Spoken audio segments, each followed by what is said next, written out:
जिज्ञासु दर्शकों बहुत बहुत अभिनंदन है। स्वागत है आप सभी का इस चैनल पर। आज हम एक धर्म संबंधी विषय पर चर्चा का कार्यक्रम लेकर उपस्थित हुए हैं। जो हमारी चर्चा का विषय है वह है अवतार क्या होता है। अवतार क्या है? तो हम सभी ने अवतार शब्द सुना ही है और अवतार के बारे में कुछ न कुछ जानते ही हैं कि भगवान जो है धरती पर अवतार लेते हैं। जैसे भगवान विष्णु श्री रामचंद्र जी के रूप में त्रेता युग में अवतार लिए, श्री कृष्ण के रूप में द्वापर में अवतार लिए। इस तरह से भगवान जो है अनेकों रूपों में अवतार लेते हैं। तो ये अवतार है क्या? आखिर किस तरह से अवतार होता है? अवतार का क्या अर्थ है? तो आज हम इस विषय को समझने का प्रयास करेंगे। आज का हमारा ये विषय धर्म से संबंधित है। हमारे जो हिंदू धर्म में अवतारवाद है उससे संबंधित है।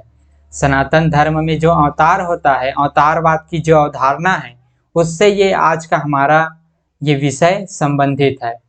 तो हम समझने का प्रयास करेंगे अवतार क्या होता है। तो अवतार शब्द का अर्थ है वो है ऊपर से नीचे आना, अर्थात ऊपर के जो स्तर है उस स्तर से नीचे के स्तर पर उतरना अवतार शब्द का अर्थ है। अवतरित होना, ऊपर से नीचे आना, तो ये जो है अवतार शब्द का अर्थ है।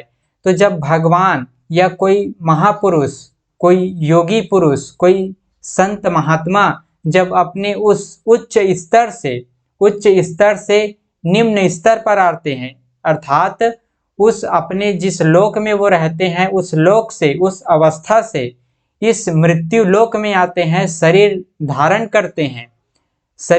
करते हैं इन जीवों के कल्याण के लिए, हम मनुष्यों के कल्याण के लिए, समाज को सही दिशा दिखाने के लिए, समाज का कल्याण करने के लिए, उद्धार करने के लिए जब भगवान जो है इस तरह से अपने उस देवलोक से, अपने उस परम धाम से या अपने उस वैकुंठ से, जब भगवान विष्णु अवतार लेते हैं तो वो अपने वैकुंठ से आते हैं, अवतरित होकर के इस मृत्यु लोक में आते हैं। जैसे श्री राम के रूप में आए, एक मनुष्य के रूप में वो अवतार लेकर आए, ऊपर से नीचे आए, ऊपर के जो स्तर है वैकुंठ, उनसे इस निम्न स्तर पर, इस पृथ्वी पर, इस भूलोक पर आए और हम जैसे मनुष्यों की भांति उसने जो है अपना क्रियाकलाप किया, अपना जीवन जिया और अनेक प्रकार से लीला किया।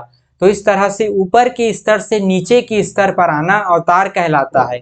श्री कृष्ण के रूप में आए, इसी तरह से और भी जो है प्रभु नरसिंह के रूप में आए, नरसिंह अवतार लेकर आए, भगवान विष्णु वामन अवतार लेकर के आए, कच्छप अवतार, मत्स्य अवतार, परशुराम अवतार, वामन अवतार, इस तरह से जो है 24 अवतार बताए जाते हैं भागवत पुराण के अनुसार भगवान विष्णु के।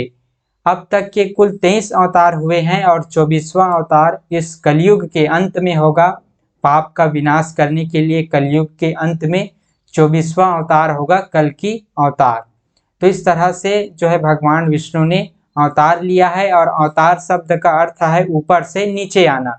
तो जब धरती पर संत महात्माओं को, भगवान को जब ये लगता है कि इस धरती पर अत्याचार बढ़ रहा है, अधर्म बढ़ रहा है, सभी मानव अपने धर्म को भूलकर अनीति की ओर, अधर्म की ओर जा रहे हैं, धर्म का विनाश हो रहा है और अधर्म की बढ़ोतरी हो रही है, तो उस स्थिति में चाहे कोई संत महात्मा हो, चाहे कोई योगी हो या भगवान हो, वो इस समाज का कल्याण करने के लिए, समाज का उत्थान करने के लिए, समाज को सही दिशा दिखाने के लिए और अधर्म का नाश करके धर्म की स्थापना करने के लिए इस मृत्यु लोक में अवतरित होते हैं, मनुष्य के रूप में अवतरित होते हैं, इस मनुष्य योनि में आते हैं।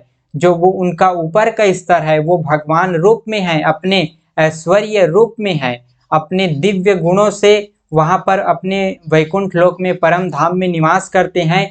उस स्थान से, उस उच्च स्थान से इस निम्न स्थान, इस मृत्यु लोक को ग्रहण करते हैं। इसी तरह से संत महात्मा पुरुष भी उस सूक्ष्म लोक में रहते हैं, उस हिरण्यगर्भ जिसको हम कहते हैं सूक्ष्म लोक, जो ब्रह्मा का लोक कहा जाता है, उस लोक में अनेकों योगी महापुरुष विचरण करते हैं, अनेकों महापुरुष समाधि में लीन रहते हैं।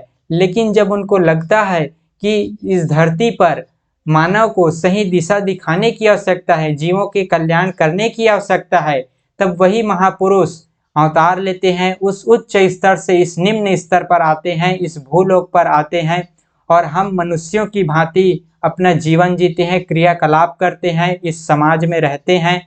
तो उस उच्च स्तर से निम्न स्तर पर आना ही अवतार कहलाता है। जैसे साहिब कबीर ने अवतार लिया, संत रविदास ने अवतार लिया, गुरु नानक ने अवतार लिया, इस तरह से वो एक अवतार ही है। स्वामी विवेकानंद जो है इस धरती का कल्याण करने के लिए स्वामी विवेकानंद अवतरित हुए। इस तरह से अनेकों महापुरुष इस धरती को सही ओर ले जाने के लिए, इस धरती के मानवों को सही दिशा दिखाने के लिए, सही राह दिखाने के लिए, मानवों का, मनुष्यों का कल्याण करने के लिए जो है अवतार लेते हैं।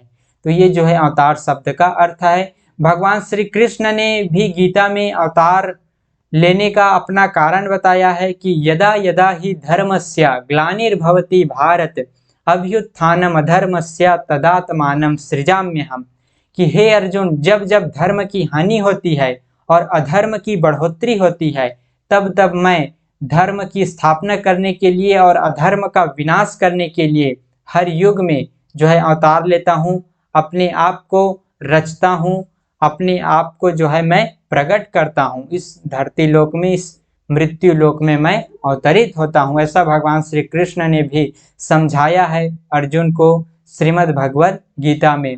और भी भगवान श्री कृष्ण कहते हैं कि परित्रणाय साधूनां विनाशाय च दुष्कृतां धर्म संस्थापनार्थाय संभवामि युगे युगे। साधु पुरुषों का उद्धार करने के लिए, दुष्टों का विनाश करने के लिए और धर्म की अच्छी तरह से स्थापना करने के लिए मैं हर युग में प्रकट होता हूँ, हर युग में अपने आप को रचता हूँ, प्रकट करता हूँ।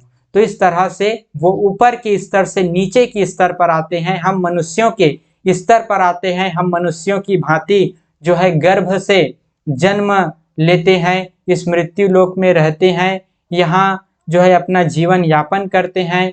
इस तरह से वो उच्च स्तर से अपने निम्न स्तर पर जो है आते हैं, हम मनुष्यों का उद्धार करने के लिए, हम मनुष्यों का उत्थान करने के लिए। तो ये अवतार शब्द का अर्थ है और यही अवतारवाद है।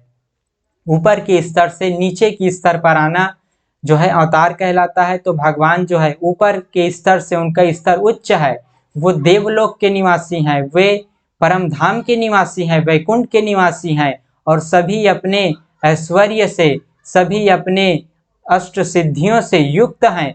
फिर भी जो है वो उन गुणों को, उन ऐश्वर्यों को छिपा करके, गुप्त रख करके हम मनुष्यों की भांति लीला करते हैं। जैसे भगवान श्री रामचंद्र जी वो अंतर्यामी है, वे, उनके पास संसार की सारी शक्तियां उनके पास है, वो स्वयं विष्णु जी के रूप हैं, फिर भी वो मनुष्यों की भांति लीला किए हुए हैं, मनुष्यों की भांति संसार का दुख भोगते हैं, माता सीता की खोज करते हैं। तो किस तरह से मनुष्यों की भांति वन में भटकते हैं, सभी वन के वृक्षों से, वन के पशु पक्षियों से पूछते हैं कि क्या तुमने मेरी मृगनयनी सीता को देखा है। इस तरह से भगवान श्री रामचंद्र जी एक मनुष्य की भांति लीला करते हैं, उनका स्तर उच्च है, वे वैकुंठ के निवासी भगवान विष्णु के अवतार हैं, विष्णु के रूप हैं, लेकिन फिर भी वे इस धरती का उत्थान करने के लिए, इस पाप का, अत्याचार का विनाश करने के लिए, रावण का विनाश करने के लिए, धर्म की स्थापना करने के लिए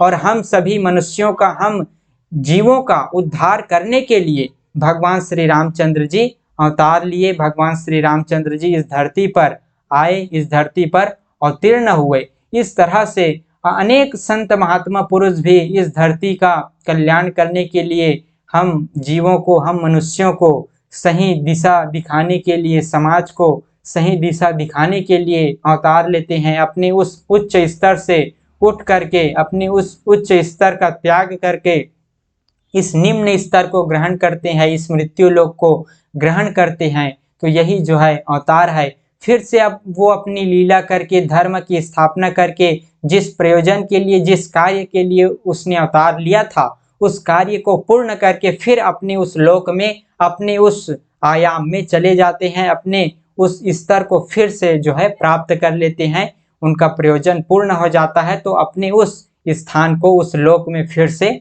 चले जाते हैं। अवतार के मुख्यतः 3 प्रकार बताए जाते हैं। एक है निमित्त अवतार, एक है नित्य अवतार और एक है आवेशावतार।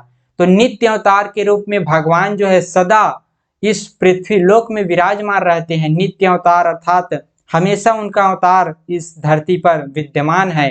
संतों के रूप में, महात्मा के रूप में, योगी पुरुषों के रूप में, सत्संग संतों के रूप में जो है भगवान हर रूप में, मतलब संतों के रूप में हर समय इस धरती पर अवतार लिए रहते हैं। और एक है निमित्त अवतार, कोई निमित्त कारण के लिए, कोई निमित्त जो है निमित्त कार्य को पूर्ण करने के लिए जब वो अवतार लेते हैं, कोई विशेष कार्य को पूर्ण करने के लिए जब वो अवतार लेते हैं तो वो निमित्त अवतार कहलाता है। जैसे रावण का वध करने के लिए जब वो अवतार लिए तो वो राम अवतार है। कंस का वध करने के लिए, कौरवों का जो है विनाश करने के लिए और पांडवों को न्याय दिलाने के लिए जो उन्होंने अवतार लिया वो कृष्ण अवतार है। एक निमित्त, एक विशेष कारण से वो अवतार ले रहे हैं। कोई विशेष कारण निर्धारित करके उस कारण के लिए वो अवतार ले रहे हैं, उस विशेष प्रयोजन के लिए वो अवतार ले रहे हैं, उस निमित्त के हेतु वो अवतार ले रहे हैं, तो वो निमित्त कारण कहलाता है। और हमेशा साधु संतों के रूप में, अच्छे सज्जनों के रूप में, सज्जन व्यक्ति के रूप में, साधु संत के रूप में, महापुरुष, महात्मा, योगी के रूप में सदा ही वो इस धरती पर विद्यमान रहते हैं। तभी तो ये धरती चल रही है, अन्यथा ये धरती जो है पापियों से भर जाती। वे संत महापुरुष हमेशा इस धरती पर विद्यमान रहते हैं, जिससे माता धरती जो है सुरक्षित रहती है, धरती की रक्षा होती है। तो अनेकों संत महापुरुष इस धरती पर विद्यमान हैं, गुप्त हैं, हम उनको जानते भी नहीं। जो है वो अपनी योग साधना में वे लीन रहते हैं और अपनी योग साधना के प्रभाव से इस संपूर्ण जगत की रक्षा करते हैं, इस जगत का कल्याण करते हैं, सकारात्मकता फैलाते हैं, नैतिकता फैलाते हैं, सदाचार फैलाते हैं, जिससे धरती माता की रक्षा होती है।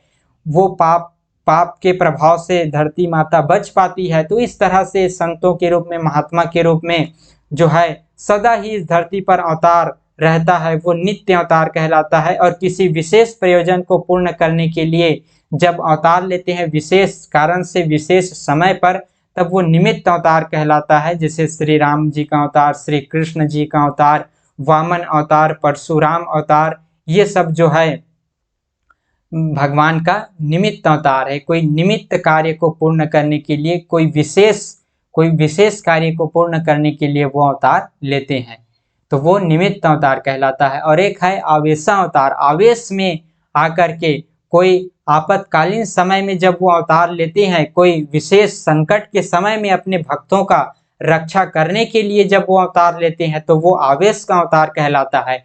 जैसे भगवान नरसिंह का अवतार प्रहलाद की रक्षा करने के लिए, हिरण्यकश्यप के अत्याचार से प्रहलाद को बचाने के लिए और हिरण्यकश्यप का वध करने के लिए भगवान जो है आवेश रूप में, क्रोधित अवस्था में नरसिंह के रूप में अवतार लेते हैं। आधा सिंह और आधा नर का रूप धारण करके भगवान नारायण जो है नरसिंह के रूप में क्रोध अवस्था में, आवेश की अवस्था में अवतार लेते हैं, तो वो आवेशावतार कहलाता है। तो इस तरह से 3 प्रकार के अवतार होते हैं। और अवतार का अर्थ है ऊपर से नीचे आना, अपने भक्तों का उद्धार करने के लिए, या संत महापुरुष इन जीवों का, मनुष्यों का उद्धार करने के लिए, समाज को सही दिशा में लाने के लिए, सही दिशा दिखलाने के लिए, जब वो अपने उस उच्च स्तर से, उच्च लेवल से निम्न स्तर पर आते हैं, लो लेवल पर आते हैं, निम्न स्तर पर आते हैं, तब वो अवतार कहलाता है। अवतरित होना, ऊपर से नीचे आना। तो इस तरह से अवतार शब्द का अर्थ है 3 प्रकार के अवतार हैं, नित्य, निमित्त और आवेशावतार। भगवान नारायण के 24 अवतार बताए जाते हैं। 24 अवतार जो है उसमें से 23 अवतार वे ले चुके हैं, और 24वां अवतार जो है कल्कि के रूप में उनका अवतार होगा। भागवत पुराण के अनुसार संभल नामक ग्राम में जो है विष्णु यश के घर, उनके पिता का नाम विष्णु यश होगा, माता का नाम सुमति होगा, और जो है संभल नामक ग्राम में जो है वो अवतार लेंगे, उनके घोड़े का नाम देवदत्त होगा। और इस तरह से जो है भगवान विष्णु कल्कि के रूप में कलयुग के अंत में कली नाम के राक्षस का वध करने के लिए अवतार लेंगे, श्रीमद् भागवत महापुराण के अनुसार। तो इस तरह से, और भगवान विष्णु का जो 24 अवतार बताया जाता है उसमें से 10 अवतार जो है मुख्य माना जाता है।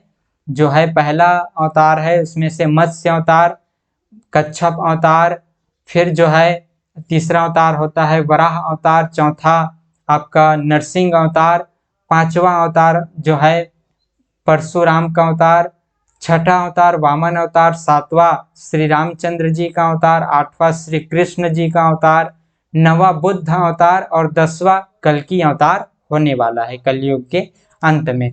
तो इस तरह से जो है हम अवतार को आज हमने जाना समझा। आशा करता हूँ आप सभी को जो है इसका अर्थ समझ में आया होगा, और मैंने जो प्रयास किया समझाने का, बताने का, तो आप सभी को समझ में आया होगा, ऐसी मैं आशा करता हूँ। तो इस तरह से जो है आज का हमारा ये चर्चा का विषय था, व्याख्यान था, और इसी तरह से और भी हम विषयों पर चर्चा का कार्यक्रम लेकर उपस्थित होते रहेंगे। व्याख्यान कहने में, चर्चा में कुछ त्रुटि हो जाती हो तो उसके लिए क्षमा करें, और इस तरह से आप सभी लोग कथा का श्रवण का, इस ज्ञान चर्चा का आनंद लेते रहिए। श्री रामचरितमानस पर भी हमारी चर्चा जारी है, वो यथावत चलती रहेगी। रावण के वध का समय आ चुका है, रावण का अब वध होने वाला है, तो अगला व्याख्यान जो है संभवतः हम उसी पर लेकर उपस्थित होंगे। रावण का वध होना है, तो आप सभी लोग श्रद्धा के साथ, स्नेह के साथ श्रवण करते रहिए, जो है अपनी श्रद्धा बना करके रखिए। तो आज के इस चर्चा के कार्यक्रम को हम यहीं पर विराम देते हैं। पुनः मिलेंगे अगले दिन आगे की चर्चा का कार्यक्रम लेकर। बहुत बहुत आभार आप सभी का। ओम तत्सत।